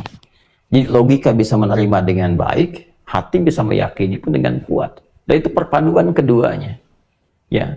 Jadi di Islam itu seimbang gitu, antara ilmu dengan iman itu seimbang. Imtak dengan ipteknya itu seimbang. Nah, ini gambarannya teman-teman. Nah, tsumma yumitukum, tsumma ilaihi turja'un. Ya kan? Nah, kemudian kamu diwafatkan, dihidupkan kembali, dibangkitkan, ya, untuk kembali kepada Allah Subhanahu wa taala. Kaifa takfuruna billahi wa kuntum amwata? Bagaimana engkau sih bisa menjadi pribadi yang ingkar? Sementara dulu engkau nggak eksis, disindir tuh, satir sekali, ya kan? Lalu Anda katakan misalnya, saya lupa ya Allah, ya kan? Saya lupa, kan nggak tahu dulu dalam kandungan bagaimana. Tapi kan kamu sekarang hidup, kamu diingatkan sekarang. Kau dengar adzan, kau lihat orang sholat, kau lihat ceramah. Sekarang kau buka YouTube, era digital, ada pengajian. Kau bisa kau mampir ke tempat-tempat yang belajar ngaji, pelajaran-pelajaran demikian. Hah? Dulu kau nggak ada. Fa'ahyakum, Allah hidupkan. Mumpung masih hidup sekarang, pelajari dirimu. Kemana engkau akan pulang? Persiapkan dirimu. Ya, thumma yumitukum, karena pada saat yang kau akan meninggalkan dunia, kau wafat. Thumma yuhyikum. Nah, dari setelah itu ada kehidupan kembali, dibangkitkan lagi. Dan tidak hanya sampai di situ, Allah jelaskan nanti di ayat lain. Tadi yang saya sampaikan, bagaimana meninggalnya, prosesnya bagaimana, saat dibangkitkan seperti apa. Tsumma ilaihi turja'un, pada akhirnya engkau akan mempertanggungjawabkan semua perilakumu itu saat kembali kepada penciptamu. Kalau bahasanya diambil kepada Allah kalimatnya, ya, dan Allah mengkhitab, memberikan peringatan kepada hambanya dengan menampilkannya sebagai objek yang kedua, kata kerja kedua di hadapannya, maka rasakan. Ayat ini untuk kita. Maka seakan-akan Allah berbicara kepada kita, ya di hidayat, misalnya kan, ya masih nggak memungsikan telinga dengan baik, atau bicaranya kurang bagus, ya kan, sehingga menyakiti orang lain dan sebagainya. Rasakan untuk kita, kaifa takfuruna billah. Gimana sih lisan kamu begitu? Kau belajar, kau tahu dalil, kau tahu ayat begini, lisan kamu kok menyakiti orang lain gitu ya. Ya, perilaku kamu kok nggak bagus gitu. Sedangkan kau mengatakan beriman, ngajar orang lagi. Atamuruna an-nasa bil birri wa tansawna anfusakum wa antum tatluna al-kitab, afala ta'qilun? Pandai kamu nyuruh orang lain, ngajarin orang.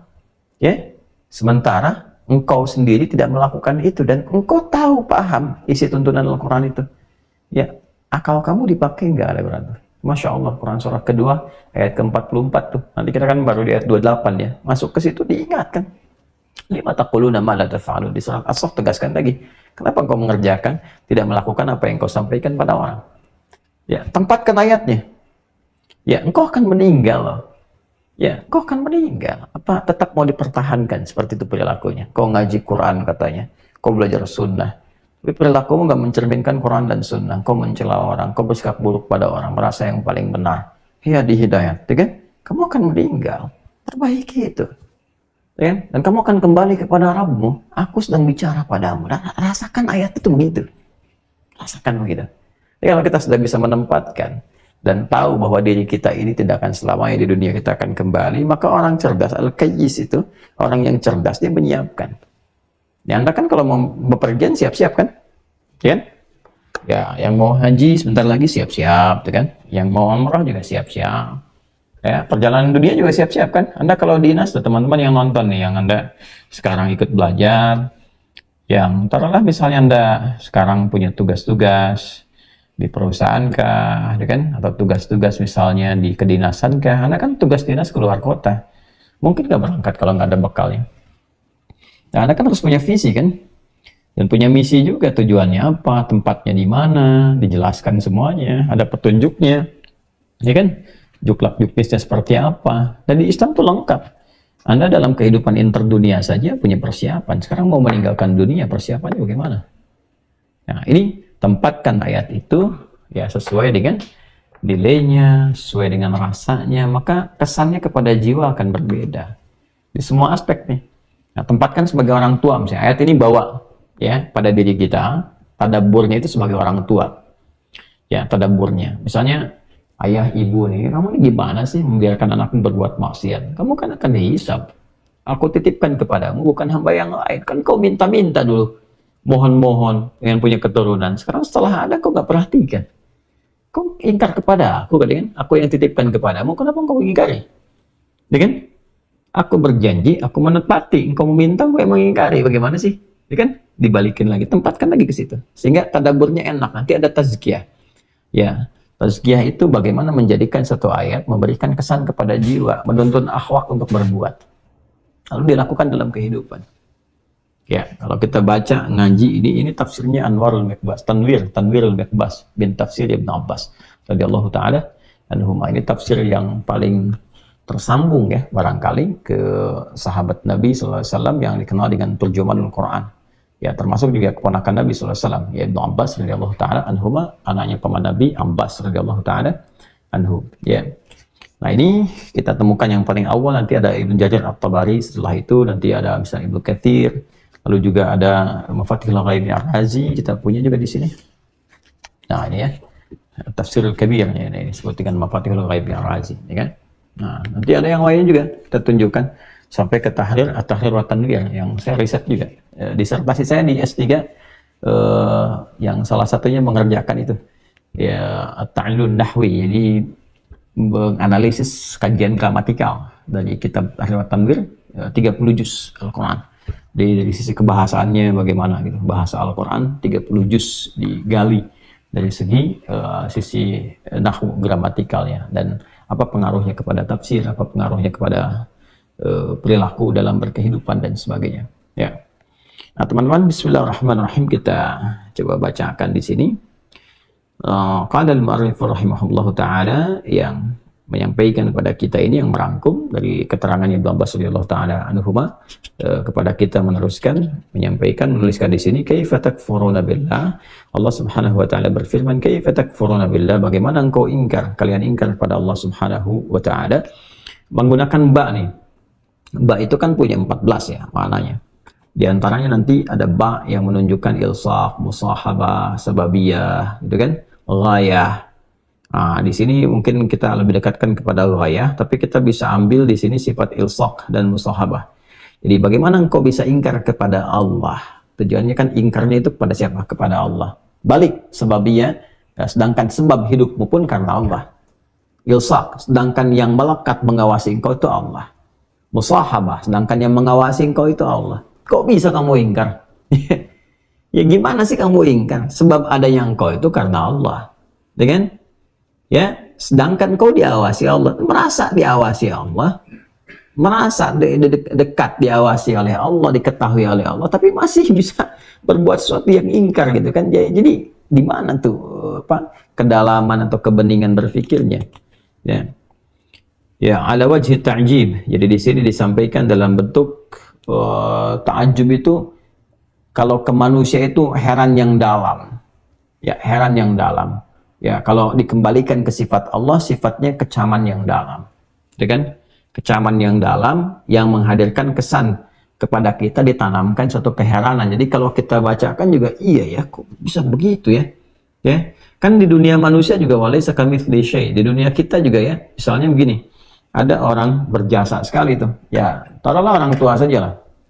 Ya, ayah, ibu, gitu kan? Ibu yang telah mengandung, melahirkan, merawat dan sebagainya, memberikan perhatian dan sebagainya, tiba-tiba anaknya durhaka. Terus ibunya berkata, nak, kok bisa berkata kasar sama ibu, nak? Ya bukannya ngandung kamu, nak, yang melahirkan, memberikan ASI, merawat, menyayangi kamu, gak pernah nyakitin, kok sekarang kamu kata-katanya kasar sama ibu? Kok bisa begitu, ya kan? Ibu punya rahim, dan ingat, Allah sifatnya rahim. Loh, coba rasakan suasana itu tuh, balik. Dan Allah tuh lebih dalam. Aku yang menghidupkan engkau. Ibumu mengandung, tapi aku yang menghidupkan engkau. Dan aku yang menghidupkan ibumu. Ya kan? Lalu engkau bersikap seperti itu kepada aku, gitu kan? Nah, di mana cara berpikirnya itu? Ya, makanya ini menggunakan bentuk ta'jib. Wa kuntum amwata.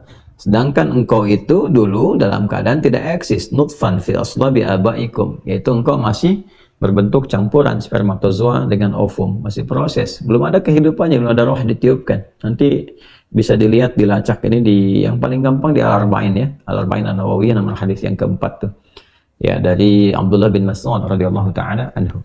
Ya, qala an abi Abdurrahman bin Mas'ud, ya an abi Abdurrahman Abdullah bin Mas'ud radhiyallahu taala anhu qala Rasulullah sallallahu alaihi wasallam wa huwa as-sadiqul masduq inna ahadakum yujma'u fi batni ummihi 40 yawman nutfah, ya kan, thumma yakunu mithla dhalika 'alaqah, thumma yakunu mithla dhalika mudghah. Di sini dikatakan nutfan fi aslabi abaikum fa ahyakum, ya, fi arhami ummahatikum. Kamu dulunya nggak eksis, nggak ada. Setelah itu aku berikan kehidupan, tadi yang Al-A'raf ayat 172, di dalam rahim dibentuk. Ya, teruskan hadisnya. Ya, setelah usia 4 bulan kandungan, ya 40 hari ketiga, 40, 120 hari, 4 bulan kandungan, thumma yursalu ilaihil malak fayanfuhu fi roh, diutus malaikat meniupkan roh, maka muncullah kemudian kehidupan di alam kandungan. Thumma yumitukum 'inda inqita'i ajalikum, ya kan? Kemudian setelah itu apa yang terjadi?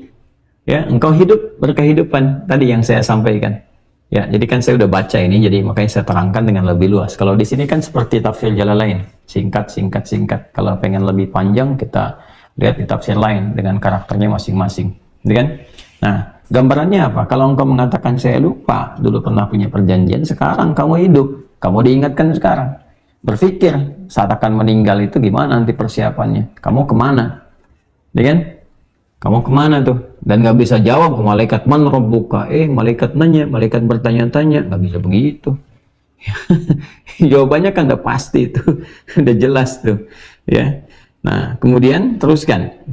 Nah, kamu berkehidupan sampai diberikan ajal. Indan qita'i ajalikum, ya, indan qita'i ajalikum. Jadi sampai engkau berakhir ajalmu, sampai batas waktu hidupmu, cari itu.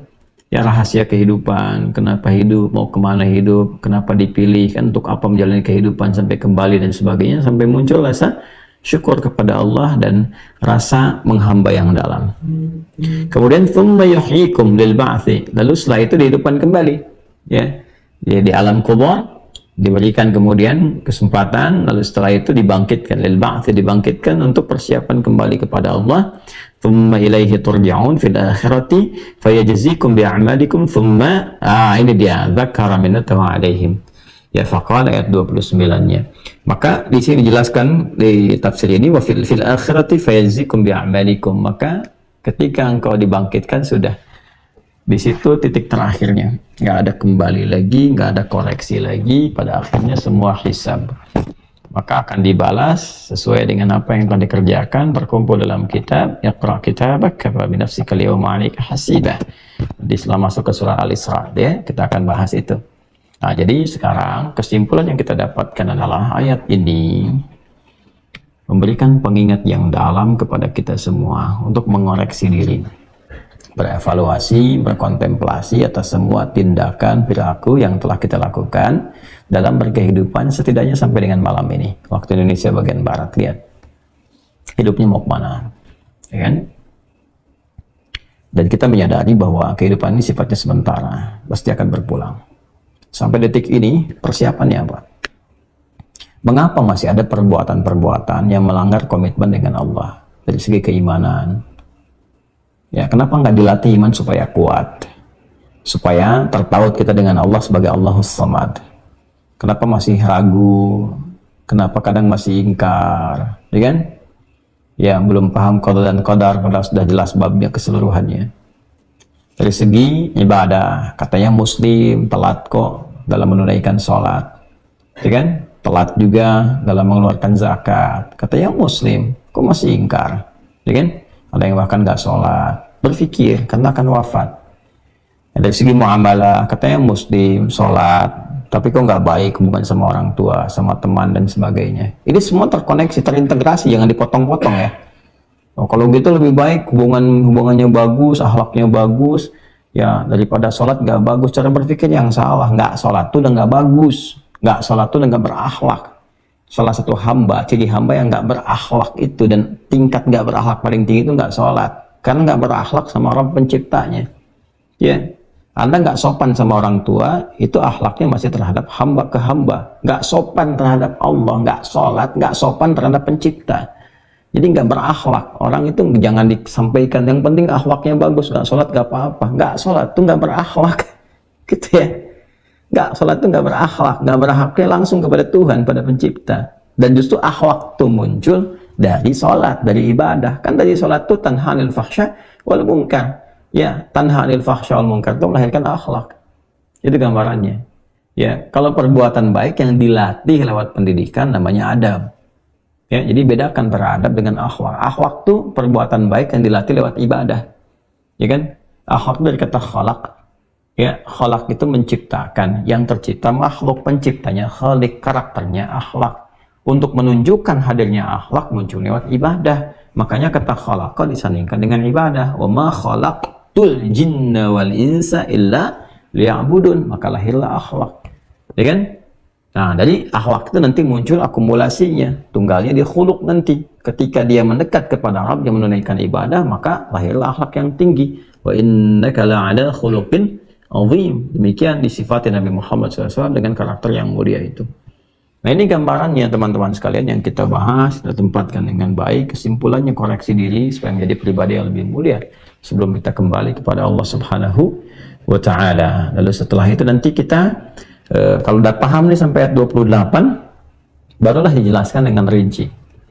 Dari mulai konsep berkehidupan bagaimana. Kan Anda pasti akan bertanya kan, setelah berevaluasi bagaimana menjalani kehidupan, itu Allah terangkan. Inilah risalahnya saat manusia diciptakan. Langit, bumi, manusia pertama. Tujuannya untuk seperti ini, seperti ini. Jadi indah, ayat Quran itu nyambung semua itu. Gak ada yang terputus. Nah, sekarang kita koneksi dulu. Setelah paham, duduk, kita bertanya bagaimana memulainya. Nah, caranya akan kita sambungkan di pertemuan berikutnya, insya Allah. Nah, ini teman-teman sekalian, itu yang bisa kita uraikan sebelum kita berlanjut nanti, dan kita siap-siap juga, insya Allah ada kurikulum Ramadan. Saya sedang menyiapkan beberapa materi-materi khusus untuk Ramadan, sehingga Ramadan itu lebih terarah, lebih terukur. Kalaupun belajarnya insya Allah bisa ada keberlanjutan, ada kurikulumnya, sehingga antara hari pertama, kedua, ketiga, sampai yang terakhir ada kualitas yang menghasilkan bimbingan yang dipraktekkan dalam kehidupan. Teman-teman, izin menginformasikan bahwa Alhamdulillah dari proses keberlangsungan kita belajar, kita berusaha juga menempatkan pembelajaran kita secara terukur sehingga manfaatnya bisa didapatkan secara optimal. Mohon doanya. Saya sekarang sedang meruntutkan ya pembahasan-pembahasan dimaksud sehingga sesuai dengan pokok-pokok yang dibutuhkan sebagai seorang muslim. Insya Allah nanti dalam waktu singkat mudah-mudahan bisa diwujudkan. Di menjelang Ramadan ini saya siapkan dulu dari bimbingan Al-Quran dari juz amma dulu ya, secara terintegrasi dari beberapa gabungan sifat-sifat tafsir dari spirit Quran tentunya. Kemudian yang kedua, teman-teman, Alhamdulillah ini juga kita saat bersamaan berlangsung menjalani proses untuk mendidik juga, baik yang bersama kami di sini juga di luar. Saya berharap adik-adikku yang kami utus untuk keluar belajar yang sungguh-sungguh ya, yang serius, kita berinvestasi juga, kita niatkan Allah ridha, dan itu juga harus disertai dengan ikhtiar Anda yang maksimal. Kita sudah berusaha ya, dari membiayai, mendoakan dan sebagainya, tinggal sekarang kembali keseriusan Anda, dan kami harapkan supaya pulanglah menjadi ulama-ulama yang baik, yang benar ya, dan kita siapkan di sini fasilitas-fasilitas yang bisa mengakomodasi ketika Anda pulang. Kita sedang bangun pesantren, teman-teman ya, jadi adik-adik yang belajar juga dari PAUD ke SD ke selanjutnya, insya Allah nanti dalam waktu yang dekat kita bisa siapkan. Nah, teman-teman masih ada kesempatan berwakaf ya, kita akan speed up menjelang Ramadan ya, bulan depan ya, akan masuk juga bersamaan dengan Ramadan. Kalau di Masehi ya akan agak sedikit ya, nanti saya terangkan setelah dekat sajalah supaya nggak jadi banyak hal untuk dipikirkan.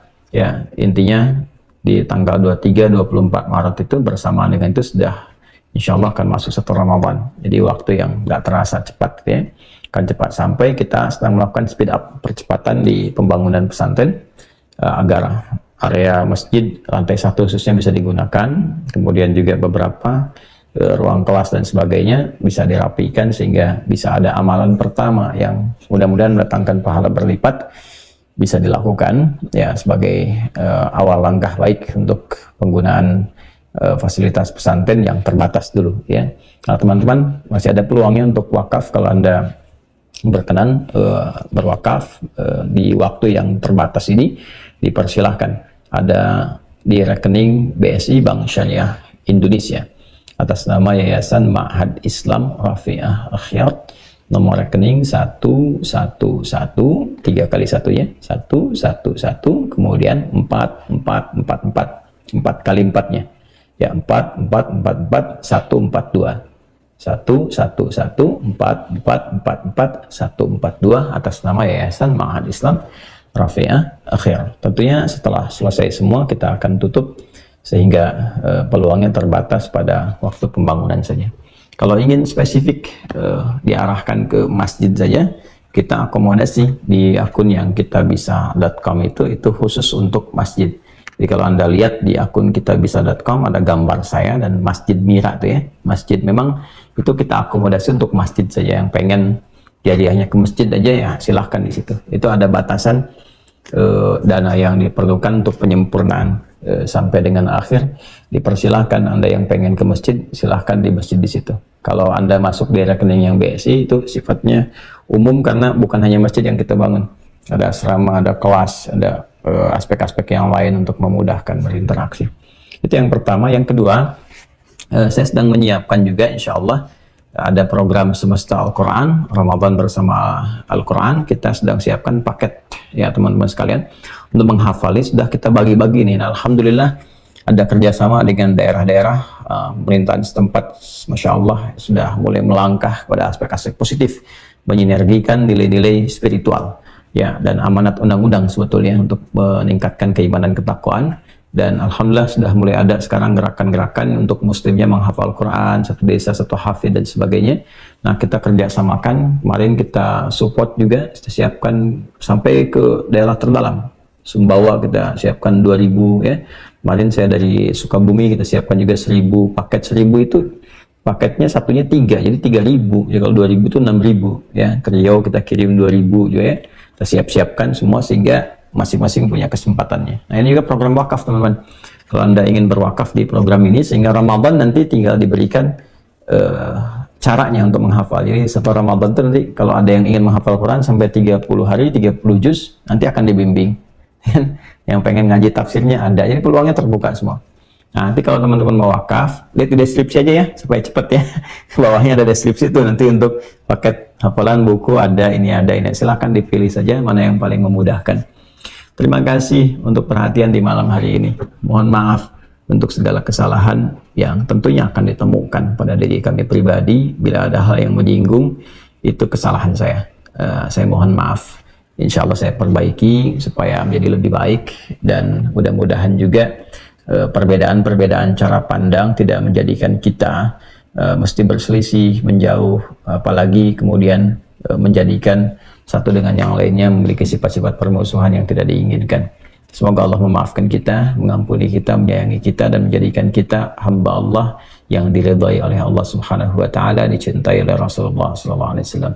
Allahumma taqabbal minna innaka antas samiul alim wa tub alaina innaka antat tawwabur rahim. Rabbana atina fid dunya hasanah wa fil akhirati hasanah wa qina adzaban nar. Wa sallallahu ala sayyidina Muhammad wa ala alihi wa sahbihi ajma'in wa akhiru da'wana subhanakallahumma wa bihamdika nashhadu an la ilaha illa anta nastaghfiruka wa natubu ilaik. Walhamdulillahi rabbil alamin. Assalamualaikum warahmatullahi wabarakatuh.